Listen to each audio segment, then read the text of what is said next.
محرم میں کالے کپڑے نہ پہنا کرو، اور جب اتنے بے شرم بے حیا ہو تو پھر پہلی صف میں نہ آیا کرو، پیچھے کہیں پلر کے پیچھے کھڑے ہو۔ سینکڑوں دفعہ یہ بات ہو گئی کہ یہ روافض اعداء دین کی علامت ہے، اور اس مہینے میں کالے کپڑے، کالی ٹوپی، کالی صدری، کالی واسکٹ سے پرہیز کریں۔ امام اسبیجابی نے صراحت کی ہے شرح قدوری میں کہ اہل سنت کا شعار یہ ہے کہ وہ دوسرے فرقوں اور فتنوں کی نشانیوں سے بچتے ہیں۔ تمہاری اس کمزوری اور ایمانی ذلت سے لوگوں کو موقع مل گیا پلنے پھولنے کا۔ جب تک تمہارے دل و دماغ میں خدا کے دوست اور خدا کے دشمن کا فرق نہیں ہے، حاشا و کلا کہ تمہارا خاتمہ ایمان پر ہوا۔ استغفر اللہ واتوب الیہ۔ اعوذ باللہ من الشیطان الرجیم، بسم اللہ الرحمن الرحیم۔ یا ایھا الذین آمنوا ادخلوا فی السلم کافۃ ولا تتبعوا خطوات الشیطان انہ لکم عدو مبین۔ فإن زللتم من بعد ما جاءتكم البینات فاعلموا ان اللہ عزیز حکیم۔ هل ينظرون إلا أن يأتيهم الله في ظلل من الغمام والملائكة وقضي الأمر وإلى الله ترجع الأمور۔ ان آیات کا خالص ترجمہ سننے سے بھی آپ کو اپنے ایمان کی قوت اور ضعف کا پتہ چلے گا۔ حق تعالیٰ فرماتے یا ایھا الذین آمنوا، اے ایمان والو، ادخلوا فی السلم کافۃ، اسلام میں داخل ہو جاؤ پورے کے پورے، کچھ یہاں کچھ وہاں، کچھ اپنا کچھ پرایا، اس سے باز آ جاؤ۔ ولا تتبعوا خطوات الشیطان، شیطان کی پیروی نہ کرو۔ اپنے عقیدے اور عمل کے خلاف کرنا شیطان کے قدموں پر چل رہا ہے۔ انہ لکم عدو مبین، وہ تو صریح دشمن ہے۔ اس جیسے بنو گے، اس کی مانو گے، اس کا اتباع کرو گے، اس کے نقش قدم پر چلو گے تو دشمن تو تباہ کرتا ہے، وہ فائدہ تو نہیں پہنچاتا۔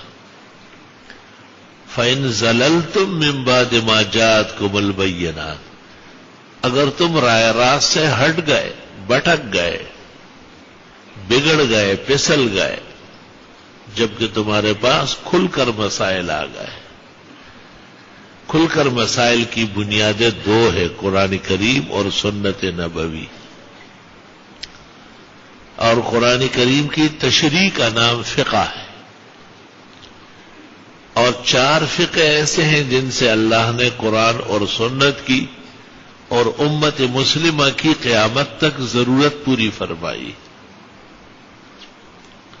قرآن، سنت، اجماع اور قیاس، 4 دلائل شرعیہ ہے۔ جو مسئلہ قرآن میں ہو یا سنت میں ہو یا اجماع میں ہو یا قیاس میں ہو، وہ دین ہی کا مسئلہ کہلائے گا اور اس کا اتباع فرض ہوگا۔ جیسے قرآن شریف میں سود کی اور شراب کی حرمت ہے، تو احادیث میں اس کی سزائیں آ گئی، سنت میں تو فقہ میں اس کی وجہ بیان کی گئی کہ اس میں ایسی علت اور سکر ہے جو انسان کو مدہوش کرتا ہے، اور اس کی عقل معوف ہو جاتی ہے، اور یہ خلاف فطرت، خلاف تہذیب کام کرنے لگتا ہے، اور اس پر اجماع ہو گیا۔ تو قیاس نے اور چیزیں بتائی کہ دیکھو افیون دیکھو، چرس دیکھو، بنگ دیکھو، ہیروئن دیکھو، وہ بھی نقصان دہ ہے۔ ان سے بھی بچنا چاہیے۔ بعض لوگوں کا خیال یہ ہے کہ پان، بیڑی، سگریٹ، تمباکو، نسوار یہ بھی اس روشنی میں نامناسب ہے۔ سگریٹ کے لیے تو بڑے بڑے اشتہار نکلتے ہیں کہ یہ کینسر کا باعث ہے، تو وہ تو حرام ہونا چاہیے۔ یہی حال تمباکو کا ہے، دھوئے کا ہے۔ نسوار سے منہ گندا ہوتا ہے، آدمی کا پاک منہ ذکر الہی کا وہ پلیت نظر آتا ہے۔ اسلام نے جو مسواک کی تاکید کی ہے، 70 احادیث مسواک میں آئی ہے۔ 70 احادیث بہت بڑا ذخیرہ ہے۔ امام مالک فرماتے ہیں اگر کوئی حدیث بھی نہ ہوتی، مسواک ایسا پختہ عمل ہے قیامت تک امت اس پر عمل کرتی، ناغا ہی نہیں ہوا ہے۔ اور کہتے ہیں دنیا میں اس کا فائدہ یہ ہے کہ شیطان اس منہ پر مسلط نہیں ہوگا، اور بوقت مرگ کلمہ نصیب ہوگا۔ یہ زبردست فائدہ ہے مسواک کا۔ بڑے بڑے گناہگار دیکھے گئے، وہ مسواک کی بڑی پابندی، بڑا خیال، بیٹھا ہوا ہے، خرید رہا ہے، بنا رہا ہے، کر رہا ہے، یہ وہ۔ جب وقت مرگ آ جاتا ہے ایسا لمبا لمبا کلمہ پڑتا ہے، آدمی کو رشک آ جاتا ہے کہ اللہ اس کو دیکھو اور اس شان کو دیکھو۔ اللہ نے سنت میں یہ کمال رکھا ہے۔ نبی کریم صلی اللہ علیہ وسلم نے فرمایا مجھے جب بھی جبریل آتا ہے مسواک کا کہتا ہے، جب بھی جبریل آیا یوسینی بالسواک، مسواک کی تاکید کی۔ میں مجھے تو اپنے جبڑوں کا ڈر ہونے لگا کہ یہ ختم ہی ہو جائے، اتنی مسواک مجھ سے کروا رہا ہے۔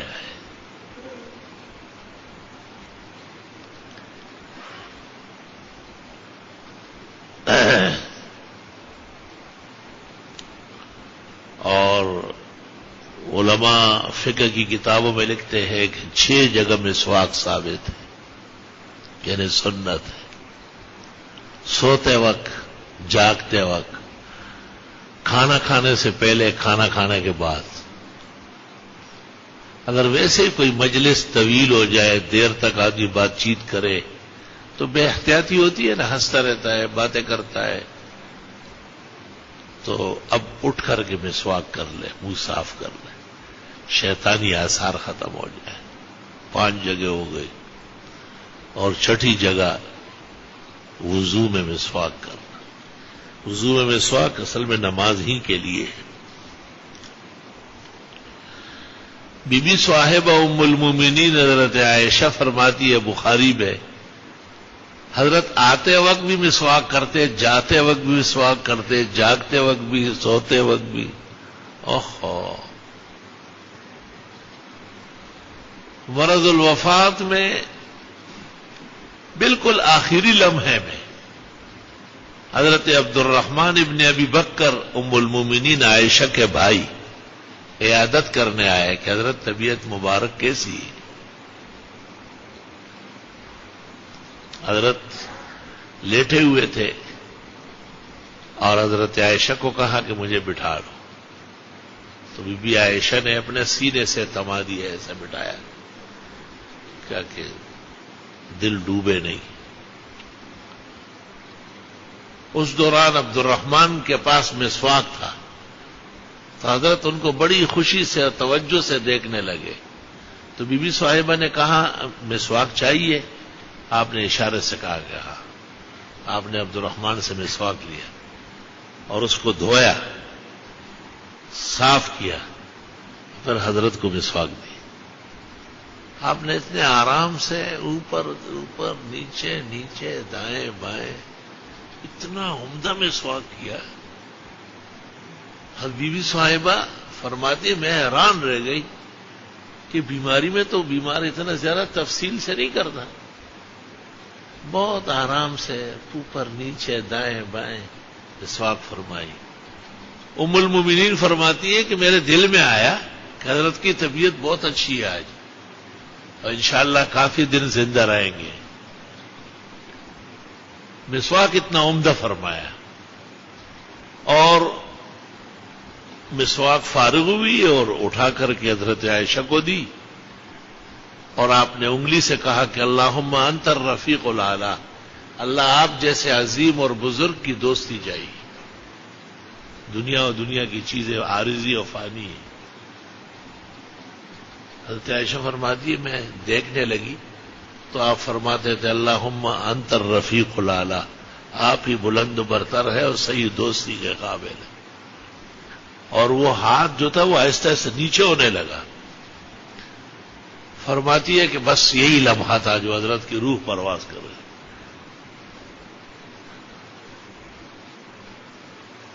جھوٹوں نے جو مشہور کیا نا کہ یہ علی کے بارے میں وصیتیں کی تو ام المومنین پوچھتی تھی کب کی ہے؟ میں خدمت میں تھی مسلسل اور میں نے ہی آخر وقت میں عبد الرحمن سے مسواک لے کی دی اور مجھے ہی آپ نے امت کے لیے نماز اور غلاموں اور نوکروں کے ساتھ اچھے سلوک کرنے کی تاکید کی. اور مجھے ہی مسواک بڑی خوشی سے مانگی اور مسواک آپ نے اتنی عمدہ فرمائی، ایسی بہترین کی کہ اس طرح حضرت بی بی فرماتی ہے رشک آیا مجھے. اوہو مسواک اس طرح کیا جاتا، کیا زبردست طریقہ ہے. علماء دین نے عجیب بات لکھی ہے کہ آخرت کا سفر درپیش تھا، آپ پوری تیاری کر کے جا رہے تھے. چل بات یہ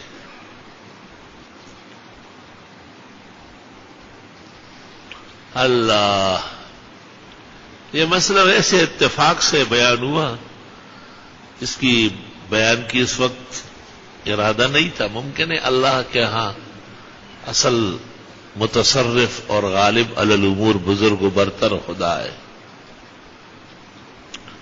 بیان تو یہ کرنا تھا کہ دیکھو یہ ہو کیا رہا ہے پورے ملک میں. ایک ہی فرقے کے لیے پورے پاکستان کو ان کی خدمت میں لگایا ہے. ساتھ ہی پڑوس میں ان کا شیعہ اسٹیٹ ہے، وہاں کوئی جلوس نہیں، کوئی جلسہ نہیں، امام بارگاہوں سے باہر کوئی چیز نہیں. یہ اس بہانے باہر آئے اور وہ دوسرا ربیع الاول میں باہر نکلیں گے. وہ حرمین شریفین نہیں مانتے اور یہ کسی کو بھی نہیں مانتے. اتنا انصاف تو کیا جائے کہ کیا علی، حسن، حسین، بی بی فاطمہ رضی اللہ تعالی عنہ اور ان کا خاندان وہ کوئی مسلمانوں کے اجنبی لوگ ہیں؟ ائمہ دین ہے، فقہاء ہے، سربراورد علماء ہے سارے. اللہ، اور یہ کیسے انداز اختیار کیا گیا. پر یہ بھی تو سوچنا چاہیے تھا کہ وہ کون سا عمل ہے مسلمانوں کا سال بھر میں کہ وہ باہر آ کے کیا جاتا ہے. رمضان ہر مسجد میں اور ہر گھر میں اور ہر جگہ ہے. تراویح مسجدوں میں ہوتی ہے. لوگ اپنی سہولت کے لیے کہیں پارک میں، کہیں میدان میں، ان کا مقصد نہ راستہ بلاک کرنا ہے نہ لوگوں کو روکنا ہے. جمعے کی نماز گلیوں میں لوگ کھڑے ہوتے ہیں، مسجدوں میں ہوتی ہے.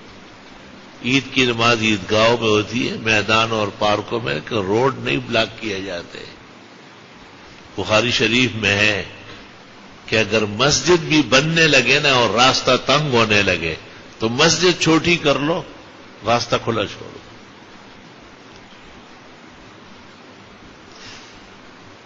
باب المسجد یکون فی الطریق من غیر ضرر بالناس. بخاری نے مستقل باب قائم کیا ہے، اس میں خبردار کے لوگوں کو تکلیف دی گئی. اللہ، اور ایسا کوئی عمل اسلام میں نہیں ہے جس کا شو، رونمائی، ہنگامہ آرائی مقصد ہو. حج بیت اللہ ہر سال ہوتا ہے تو کیا یہاں بھی ہم گلیوں میں کھڑے ہوتے ہیں، ہائے عرفات ہو، ہائے جبل رحمت ہو، ہائے منا ہو، ہائے مزدلفہ؟ ایسا تو کہیں نہیں ہوتا. اور وہ دوسرے جو جشن میلاد مناتے ہیں، عید میلاد النبی، تو جو عید الفطر ہے اس میں کتنے جھنڈے چڑھتے ہیں، اور عید الاضحیٰ جو پیغمبر کے منائے ہوئے عید ہے ان میں کتنے جھنڈے ہوتے ہیں؟ ایک بھی نہیں ہوتا، کیونکہ وہ اصل عمل ہے. اور یہ اعمال اصلی نہیں ہے، ان کو جھنڈے سے اور رہنمائی سے اور شور شرابے سے منوایا جا رہا ہے تاکہ کسی طریقے سے معاشرے پر مسلط ہو جائے.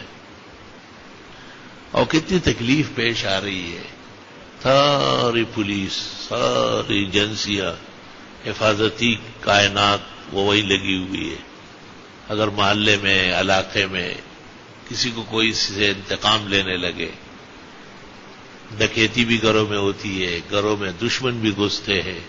آج ہی بہت بیش بہا قیمتی ڈاکٹر شوکت گھر میں ہی قتل ہو گئے. ان کی بچیوں نے اور اہل خانہ نے کہا کہ والد صاحب قتل ہو چکے ہیں اور کسی کو بتانے کا ذریعہ ہی نہیں ہے. گھر میں کوئی اور ذریعہ کیا ہے جب موبائل بند ہو گئے؟ وہ خوار ٹیلی فون تو ویسے ہی ذلیل تھے اور ہی ذلت آمیز ہو گئے. ان کا تو وجود ختم ہو رہا ہے. اس پر حکومت کو، سیاسی زعماء کو عقل سے، شعور سے سوچنا چاہیے کہ موبائل اور ٹیلی فون کا کام صرف کسی جلوس کو گزارنا نہیں ہے اور ان کو تحفظ دینا نہیں. لوگوں کی معاشرت ہے، زندگی ہے، ضرورت ہے. اللہ اکبر و کبیرہ، استغفر اللہ واتوب الیہ. بخاری شریف میں ہے، رسول اللہ صلی اللہ علیہ وسلم نے فرمایا یہ کعبہ مشرکین نے تعمیر کی ہے اور اس کی تعمیر میں 2 غلطیاں بڑی کی ہیں. فرمایا ایک تو اس کے 2 دروازے ہوتے تھے، ایک سے لوگ جاتے تھے، دوسرے سے نکلتے تھے تاکہ رش نہ بنے. انہوں نے ایک لگایا اور اوپر کر کے جس کو یہ چاہے اندر لے جائے، جس کو یہ چاہے باہر نکالے. وہی عادت اب بھی حکمرانوں کی ہے. اور دوسرا یہ کہ یہ بیت اللہ کے لیے چندہ نہیں کرتے تھے. کہتے اللہ کا گھر ہے، اللہ غنی ہے. کمعقل ہو گئے تھے. علم تعین نبوت بہت 800 سال اسماعیل علیہ السلام پر گزرے تھے اور 571 سال عیسیٰ علیہ السلام کے آسمان پر جانے پہ گزرے تھے. اور موسیٰ علیہ السلام تو 1500 سال پہلے تھے. ہدایات مزمحل تھی، تعلیمات مرفوع ہو گئی تھی. کمعقل پن میں لگ گئے تھے. اس لیے طواف ننگے ہو کے کرتے تھے. لڑکیوں کو زندہ گاڑ دیتے تھے زمین میں. پانی کی جگہ شراب پیتے تھے اور تجارت کو بہت بزدلی سمجھتے تھے. لوٹ کے سوٹ پر فخر کرتے تھے. توبہ، استغفر اللہ واتوب الیہ. اس کو جہالت اولا، پرلے درجے کی جاہلی دور کہا گیا ہے. تو چونکہ انہوں نے کہا اللہ غنی ہے اور یہ خانہ خدا ہے تو غنی بادشاہ کے گھر کے لیے چندہ کون دے گا اور ہم کیوں کریں. بس جو ان کے پاس خرچہ تھا وہ لگا لیا اور جو آدھا رہ گیا حتیم کے نام پہ اس کو باہر نکال لیا. چلو خدا کا یہ چھوٹا سا کمرہ بھی بہت ہے. رسول اللہ صلی اللہ علیہ وسلم نے کہا ان الحتیم من البیت. یہ جو چھوٹا ہوا ایسا نا دیواریں لگی ہے، یہ حتیم ہے. حتیم مانا ماں سے چھوٹا ہوا بچہ، یعنی کعبہ شریف کی تعمیر سے رہ جانے والی جگہ. فرمایا میرا دل چاہتا ہے کہ اس کو اندر کروں. کعبہ تو بی بی صاحبہ ام المومنین وہی ساتھ تھی، وہی عالم فاضل ہے، امت کی سب سے بڑی معلمہ اور استانی اور محسنہ ہے. زوجۃ نبینا صلی اللہ علیہ وسلم فی الدنیا والآخرہ. دنیا و آخرت میں پیغمبر اسلام کی عزت و ناموس ہے اور امت مسلمہ کی روحانی ماں ہے. وازواجہ امہاتہ. بی بی نے پوچھا کہ پر آپ کیوں نہیں کرتے؟ لوگ پریشان ہو جائیں. لوگ ویسے ہی کہتے کہ یہ ابراہیم علیہ السلام کے دین کے خلاف کر رہا ہے. اب دیکھو لوگوں کے ذہن کو بچانے کے لیے آپ نے فرمایا کہ فی الحال اس کو رہنے دیں تاکہ شر شور، افواہ اور لوگوں کے نظریات کو کوئی ٹھیس نہ پہنچے. چونکہ اس حدیث کی روایت عائشہ کرتی ہے اور اس کا سگا بھانجا عبداللہ ابن زبیر یزیدیوں کے مقابلے میں کامیاب ہو گیا مکہ میں حکومت بنانے میں. حضرت حسین مجتبی سے اجتہادی تسامح ہو گیا. ان کو صحابہ منع کرتے تھے کہ مت جائیے کوفہ. لیکن ان کو کوفے والوں نے خطوط لکھے تھے اور ان کے جانے سے پہلے ہی عبید اللہ ابن زیاد نے ان کو دمکا دیا تھا اور پیچھے ہٹا دیا تھا. جب حضرت وہاں پہنچ گئے 72 آدمیوں کا قافلہ لے کے، تو وہ کوئی بھی ساتھ نہیں تھا، سب چھپ گئے تھے. اس لیے دریائے فرات کے کنارے یزیدی افواج نے ان کو روکا اور پھر وہ دردناک منظر پیش آیا جو پیش نہیں آنا چاہیے تھا، لیکن بہرحال اللہ کے تکوینی امور ہے. احد کے موقع پر ابتدا میں فتح ہو گئی، پھر تھوڑی شکست ہو گئی اور بری طرح ہو گئی. تو لوگ دوڑ رہے تھے، حضرت عمر کو دیکھا تو کہا ماذا، یہ کیا ہے؟ عمر نے کہا امر اللہ مفعولا وفی الکتاب مستورا، اللہ کا فیصلہ تھا، ہونا تھا، پہلے سے لوح محفوظ میں درج تھا. قضاء و قدر تو پہلے سے طے شدہ ہے، کسی کے کہنے سے کوئی کسی کی بلا ٹال نہیں سکتا ہے، ٹالنے والا صرف اللہ ہے. اللہ. علماء کہتے ہیں نا کہ یہ انبیاء کے نام جو ہے یہ غم کے نام ہے، ابراہیم، یوسف، یہ وہ. تو یہ حضرت کیوں رکھتے تھے بیٹے کا نام ابراہیم؟ تو جواب یہ دیا ہے کہ دنیا کے حادثات سے پیغمبر ڈرتے ہی نہیں. وہ تو کہتے ہیں مقامات بلند ہوتے ہیں، خوفزدہ نہیں ہوتے.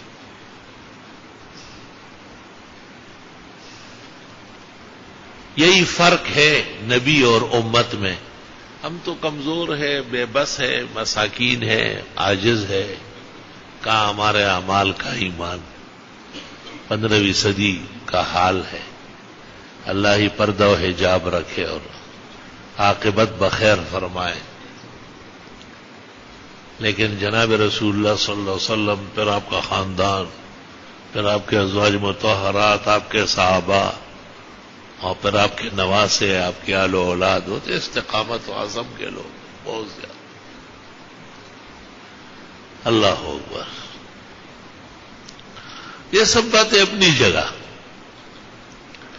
لیکن سوال یہ ہے کہ اگر جلوس نکلے تو ان کے حسین کو کوئی ثواب پہنچے گا؟ ثواب تو قرآن خوانی کا ہوگا، ثواب تو دیگ پکا کے فقراء مسکینوں کو کھلانے سے ہوگا، ثواب تو گائے بکرے مینڈے کاٹنے سے ہوگا، مسجدیں اور مدرسے بنانے سے ہوگا، دینی کتابیں چھاپنے سے ہوگا، غریب مسکین طلباء کے تعاون کے امور تو ابواب واضح ہے بالکل. اس میں تو میرے خیال سے شیعہ سنی کا اختلاف بھی نہیں ہے. ابواب الخیرات جنہیں کہتے ہیں، الامور المتصدقہ، وہ معاملات جن پر شریعت خوش ہوتی ہے اور اجر کی توقعات کرتی ہے. یہاں سے اگر ایک آدمی حیدرآباد روانہ ہو جائے، وہاں سے پشاور نکل جائے 4-5 دن میں، تو کیا کہ میں نے بہت ثواب کما لیا. ثواب کمانا ہوتا تو کعبے اور مدینے کا رخ کر لیتا. ترسم نہ رسی بکا بے عرابی کی ای رہ کے تو می روی بترکستان است. شاعر کہتے ہیں کہ مجھے ڈر ہے کہ آپ جا تو رہے ہیں ترکستان اور نام لے رہے ہیں عربستان کا. بہت ہی کمزور اعمال، اور پھر سینے مارنے اور منہ پیٹنے اور قسم قسم کے واویلا کرنے اور مرثیے پڑھنے. نہ جانے کہ یہ دین کے کس تعلیم کے زمرے میں آئے گا. انبیاء علیہ السلام شہید ہوئے ہیں. حضرت جرجیس پہلا پیغمبر شہید ہوا ہے، دانیال شہید ہوئے ہیں، آرمینیا شہید ہوئے ہیں، حضرت شعیب، حضرت یحییٰ، حضرت زکریا. ایک روایت کے مطابق 145 پیغمبر شہید ہو چکے ہیں، اور اس سے زیادہ ہی ہوں گے کیونکہ تعداد تو بہت زیادہ ہے. 1,24,000 کم از کم تعداد. ایک روایت 2,64,000 کی بھی ہے. تو ان انبیاء کی یاد میں نہ کوئی عرس ہے، نہ کوئی جلوس ہے، نہ جلسہ ہے، نہ چادر چڑھانی ہے، نہ پھول چڑھانے ہیں، نہ پتہ ہے کہ وہ ہے کہاں.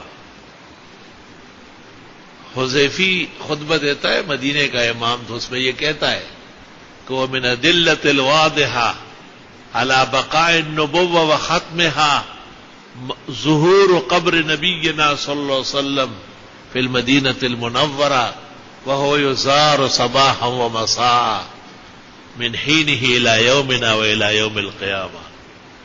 رسول اکرم صلی اللہ علیہ وسلم کے برحق پیغمبر اور کل کائنات کے لیے مبعوث ہونے اور نبی آخر زمان ہونے کی یہ بھی دلیل ہے کہ آپ کی قبر معلوم ہے اور پتہ کوئی نہیں کون کہاں ہے.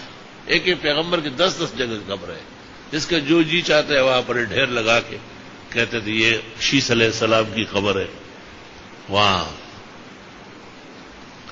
جوزجان کے راستے میں بلخ میں شیس علیہ لمبا چھوڑا قبر. صالح علیہ السلام کی قبر 5 جگہ ہے،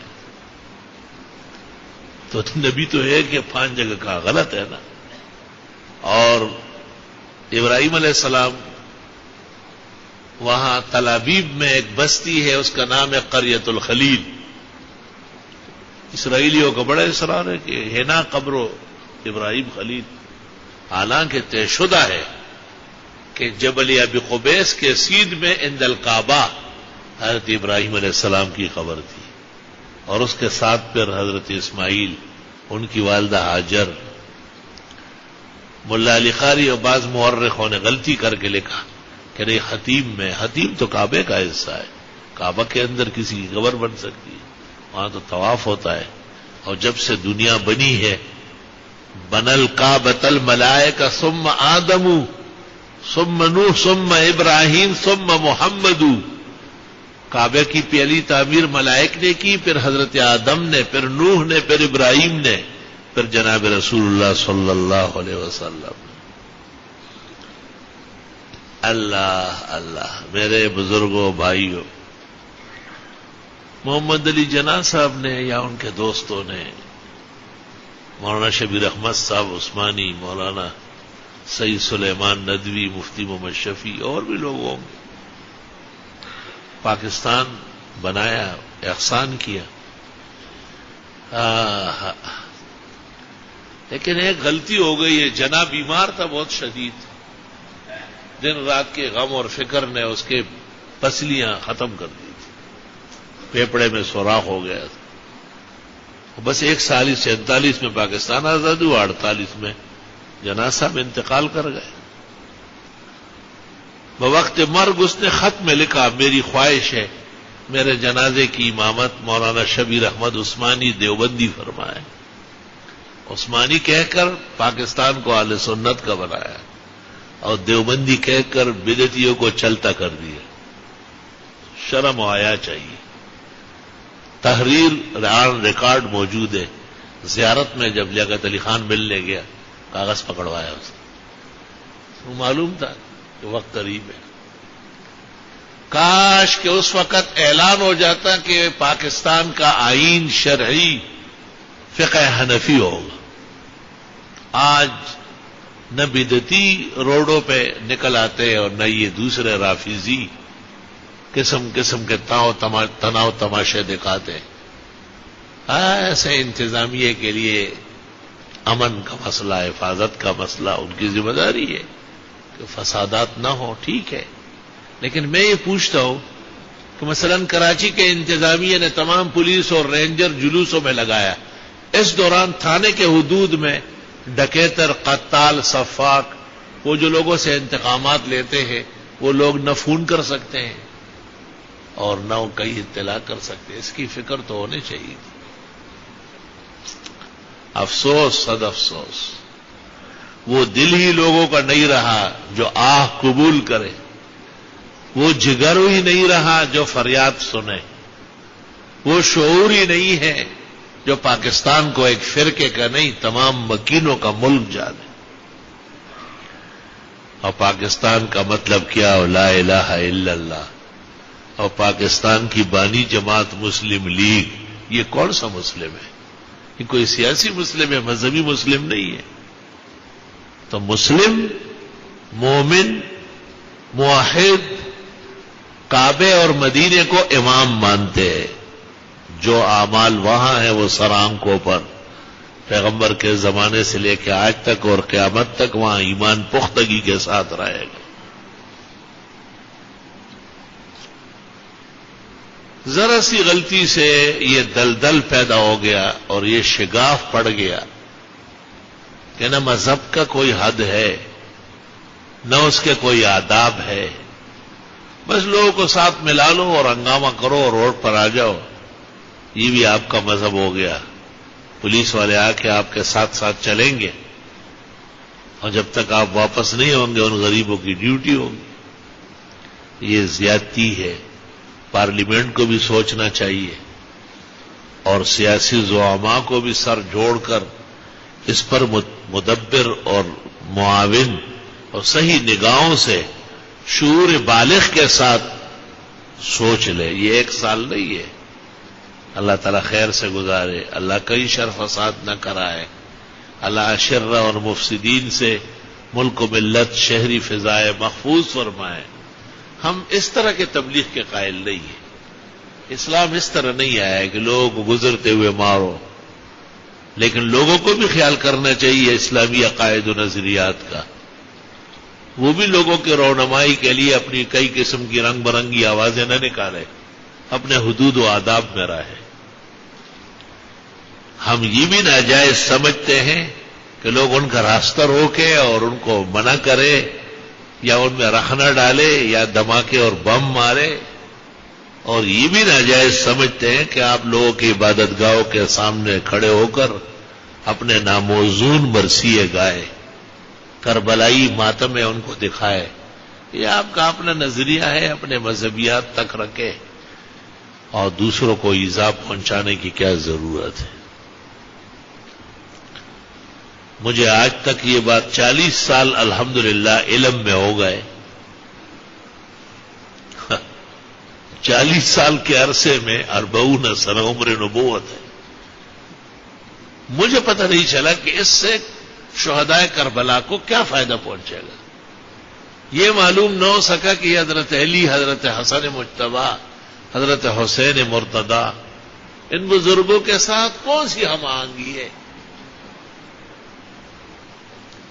پتہ چلتا ہے کہ یہ ایک خطرناک مغربی سازش ہے اور اس کے نتیجے میں مسلمانوں کو اکسایا جاتا ہے، ان کے غم غلط اور ان کے غم بڑھانے کی کوشش کی جاتی ہے، اور خود ان کے لیے بھی وبال ہے اور بہت تکلیف کے مظاہر ہے۔ صبح سے نکلو شام کو واپس آؤ، ہائے حسین ہم نہیں تھے، ہائے حسین ہم نہیں تھے، اب وہ دوسرے آئیں گے۔ ہاں، آج ایک اعلان ہو رہا تھا کہ ظہرین پڑھیں گے 2 رکعت، یعنی علم اتنا زیادہ ہے ان کا۔ حضرت حسین تو مدینہ سے گئے تھے نا، کوفہ، تو مسافر تھے، انہوں نے ظہر 2 عصر 2، یہ یہیں کراچی میں بندر روڈ کے راستے میں بھی 2 رکعت پڑھتے۔ شاباش۔ ایسا کہتے کہ وہ ایک آدمی اپنے گھر والوں سے خفا ہو گیا تھا اور اپنے گھر کے باہر والے دروازے کے باہر بیٹھ گیا۔ بچوں نے کہا بابا اندر آؤ، کہا یہ بقیہ عمر اسی مسافرت میں گزرے گی۔ یہ وہ مسافرین ہے۔ اعلان ہو رہا تھا ان کے بڑے بڑے نقویوں نے کہ ظہرین پڑھیں گے 2 رکعت۔ تو میں نے سوچا کہ یہ کیا کہہ رہا ہے نا، 2 رکعت تو سفر میں 4 ہوتی ہے، یہاں تو شہر ہے۔ تو چونکہ حضرت حسین رضی اللہ تعالیٰ عنہ قافلہ لے کے جو گئے تھے وہ مسافر تھے، کوئی شک نہیں ہے، شران ان کے ذمہ ظہر اور عصر 2 رکعت تھی۔ خدا جانے کہ ان کی نماز کون سی نماز ہے، وضو بھی ہوتا ہے یا نہیں، ایک تو جس انداز سے یہ چل رہا ہے، لیکن بہرحال ایک مذہبی مسئلہ ہے، صحیح ہونا چاہیے۔ اور مجھے فقہ جعفریہ سے بہت اچھی مناسبت ہے الحمدللہ۔ اس کے تمام کتابیں 5 کتابیں کل، فقہ جعفری کی شرح تجرید، تہذیب الاحکام، کافی کلینی، الاستفسار من لا یعذر الفقیہ۔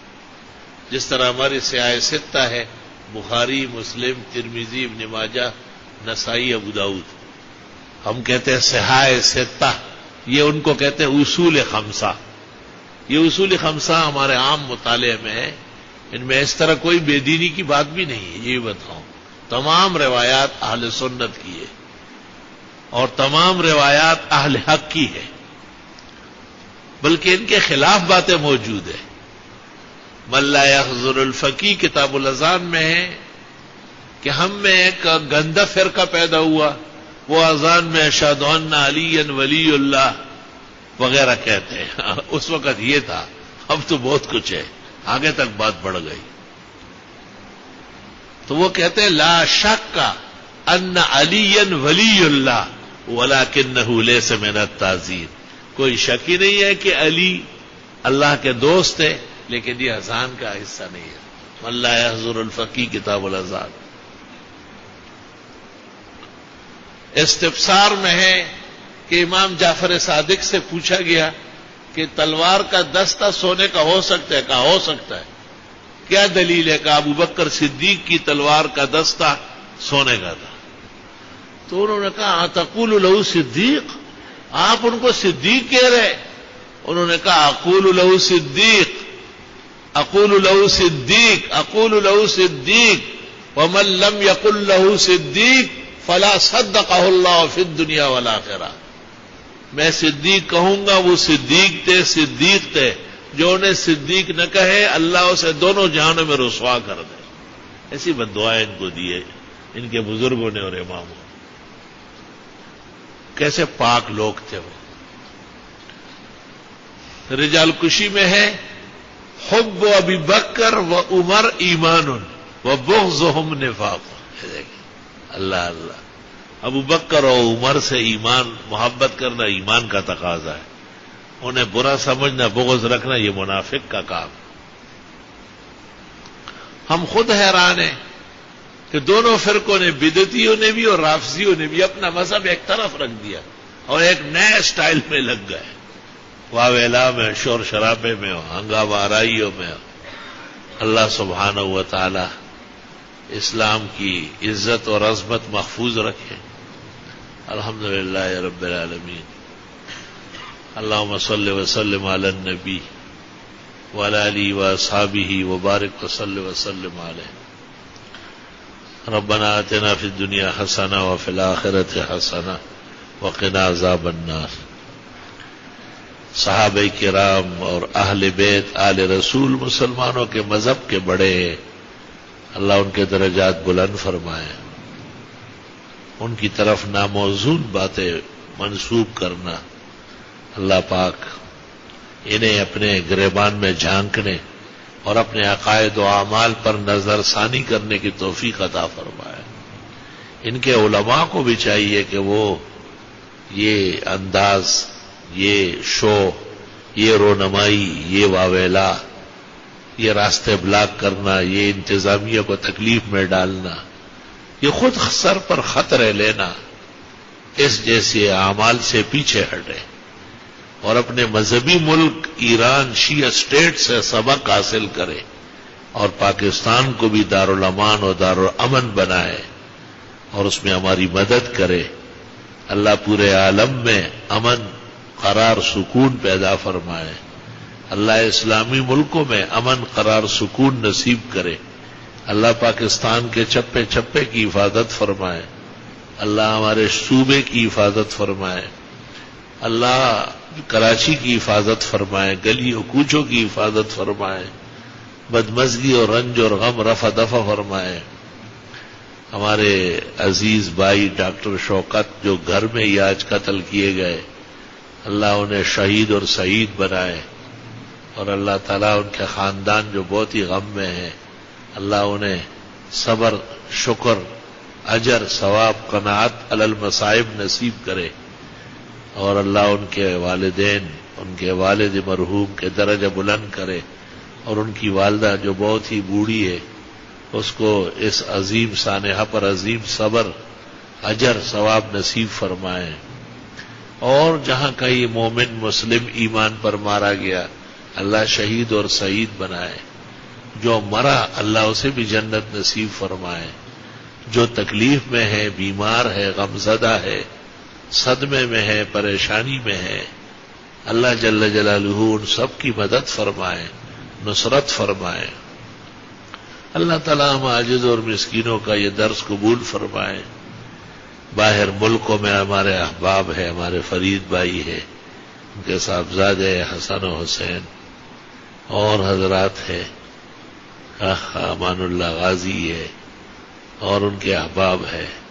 بہت ایک سلسلہ ہے ماشاءاللہ. کہاں مجھ میں ہمت ہے نام لینے کی. نام نہیں لے سکتا ہوں. ان کے لیے مقام اور ایمان اور جنت کی دعا کرتا ہوں. اور جہاں وہ ہے اللہ جنت نصیب کرے اور دنیا ان کے لیے جنت بنائے. نوکری اور کام میں برکت ڈالے. گھروں میں خیر و برکت کے فیصلے فرمائے. ہم سب کے رنج اور غم کو اللہ تعالیٰ دور فرمائے.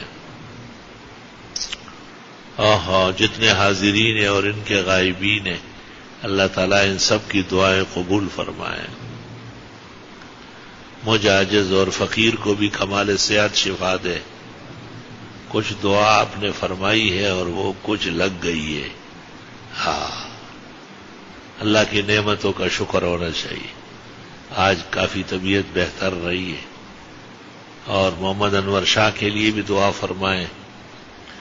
اس کو بھی فائدہ ہوا ہے الحمدللہ. تقدیر بدلتی ہے دعاؤں کے اثر سے. بہت بڑا سرمایہ ہے دعا اور صدقہ. مالی صدقہ اور دعا. اللہ توفیق عطا فرمائے. اللہ قبول فرمائے. اللہ راضی ہو جائے. اللہ خطیات سیئات بشریات صغائر کبائر سب معاف فرمائے. اللہ جل جلالہ عم نوالہ ہمارے دل و ایمان میں ایمان کی حلاوت اتارے. اللہ اعمال کی قدر و منزلت نصیب فرمائے. ہمارے یہاں تبلیغی جماعت بھی آئی ہے. ایک تو صبح سویرے بھاگ گئی, دوسری آ گئی. بھاگنے والے کو بھی اللہ امن سے رکھے اور جو دوسری آئی ہے اللہ انہیں خوش و خرم رکھے اور محلے میں کام کرنے کی توفیق دے. ہم انہیں مہمان سمجھتے ہیں الحمدللہ. ہمیں بڑی خوشی ہوتی ہے. ہر وقت تو باتیں کرنا ٹھیک نہیں ہے. ہمارے یہاں ہزاروں طلباء موجود ہے. اللہ کا شکر ہے. اللہ قیامت تک قائم دائم رکھے اور گلی و کوچے ان سے منور و معطر رکھے. لیکن تبلیغ کی اپنی ضرورت ہے. تبلیغی بھائیوں کی آمد بھی عید ہے. بہت خوشی ہے. اللہ ان کی جماعتوں کے راستے کھولے. اللہ ان کے بیان میں اثر پیدا کرے. اللہ انہیں اخلاص دے دے. اللہ ہمیں بھی اخلاص نصیب فرمائے. اللہ ہمارے بیان میں درس میں بھی خوب آثار انقلابی اقدامات پیدا کرے. اللہ شر فساد سے بچائے. اللہ ناحق اشتعال سے بچائے. ناحق جذبات سے کھیلنے سے بچائے. اللہ پورے دین کے ساتھ ہمیں ہم آہنگی عطا فرمائے. ایمان و اعمال کی سربلندی نصیب فرمائے. اور یہ مہینہ اور اس کے بعد والے مہینے اور سال اور زندگی اللہ پرامن فرمائے, پرسرور فرمائے, پرکیف بنائے. خطرات سے ایذاؤں سے محفوظ فرمائے. جامعہ اور دیگر اسلامی مدارس, جامع مسجد اور دیگر مساجد التوحید والسنہ اور معادن التوحید و مراکز السنہ سرسبز و شاداب رہے. سرسبز و آباد رہے. ہمیشہ آباد و شاد رہے اور دین کے چشمے معجزن رہے اور فیضان ان کا عام رہے. اللہ مجاہدین اور جہاد کو بھی برتری عطا فرمائے. اللہ ان کو حدود دین میں آداب اسلام میں رہنا سہنا عطا فرمائے. اللہ علماء و صلحاء اولیاء کی عمروں میں برکتیں دے. اللہ ان کا سایہ سلامت رکھے. امت کو ان کی قدردانی اور شکرانے کی توفیق نصیب فرمائے. اللہ جل جلالہ عم نوالہ حرمین الشریفین زادہم اللہ حفظا و سلاما تا قیامت قائم دائم رکھے اور ہمیں ایمان کے ساتھ نیک اعمال کے لیے اپنی آل و اولاد اور اپنے احبا اور زملاء کے ساتھ کبھی عمرے کبھی زیارت کبھی دعاؤں کے لیے آنا جانا آسان فرمائے. بار بار نصیب فرمائے اور توفیق صحت عطا فرمائے کہ خود طواف کرے, خود صحیح کرے, خود حرم آئے اور جائے. سبحان اللہ. یا رب دعا قبول فرما. یا رب راضی ہو جا. یا رب ان بزرگوں کی مہمانوں کی دعائیں قبول فرما. اور یا رب مسلمانوں کو ایمانی غیرت عطا فرما کہ وہ رسوم سے بچے, بدعات سے بچے, محرم کے روافظ کے مشابہات سے بچے اللہ ان کو ایمان اعمال اور ان کی غیرت، ایمان اعمال اور ان کا پھل اور لذت، ایمان اعمال اور اس کے دور رس نتائج، محمود عواقب، خاتمہ بالخیر و ایمان اللہ تعالی نصیب فرمائے۔ ربنا تقبل منا انك انت السميع العليم وتب علينا انك انت التواب الرحيم فالله خير حافظا وارحم الراحمين ما شاء الله لا قوة الا بالله سبحان ربك رب العزة عما يصفون وسلام على المرسلين والحمد لله رب العالمين۔ ہمارے ایک ساتھی بار بار بیمار ہوتا ہے، لیکن وہ بیماری ایسی گزارتا ہے جیسے کوئی عدت گزارتا ہو، تو اس کو شعور، عقل، امتیاز کی دعا کرے۔ اگر واقعی بیمار ہے تو صحت دے، اگر بے ایمانی کرتا ہے تو اللہ اس کو چالاکی سے اور اس کے شر سے ادارے کو ہم سب کو پناہ میں رکھے۔ اساتذہ و مدرسین، طلباء، رہنے سہنے والے، شہر سے آنے والے، نمازی، یہ درس کے احبا جو ابھی روانہ ہوں گے، گلیوں سے گزریں گے، اللہ ان کے قدم قدم پر حفاظت فرمائے، اللہ ان کے لیے محافظ و ناصر بنے، اللہ ان کے اور ہمارے راستے میں محافظہ ملائک مقرر فرمائے۔ وہ مخلوقات جو اللہ کے حکم پر حفاظت کرتی ہے، اللہ ان کو ہمارے معین و مددگار بنائے۔ اللہ ہمیں اپنے حفظ و امان میں رکھے، شکرانوں میں رکھے، اجر و ثواب کے خزانوں میں رکھے، آخرت کی بہترین تیاری کے قدردان و طلبگار رکھے۔ اللہ جو نعمت احسانات شکران انبیاء و اولیاء و صلحاء رسول اکرم صلی اللہ علیہ وسلم نے مانگی عطا فرما، جن بلاؤں سے، آفات سے، وباؤں سے، بیماریوں سے، رنج اور غم سے، صدمے اور آہت سے، شدائد و مصائب سے پناہ مانگی گئی، اللہ ہم سب کو محفوظ فرما۔ علیک التکلان وانت المستعان فاللہ خیر حافظ وارحم الراحمین صلی اللہ تعالی علیہ وسلم۔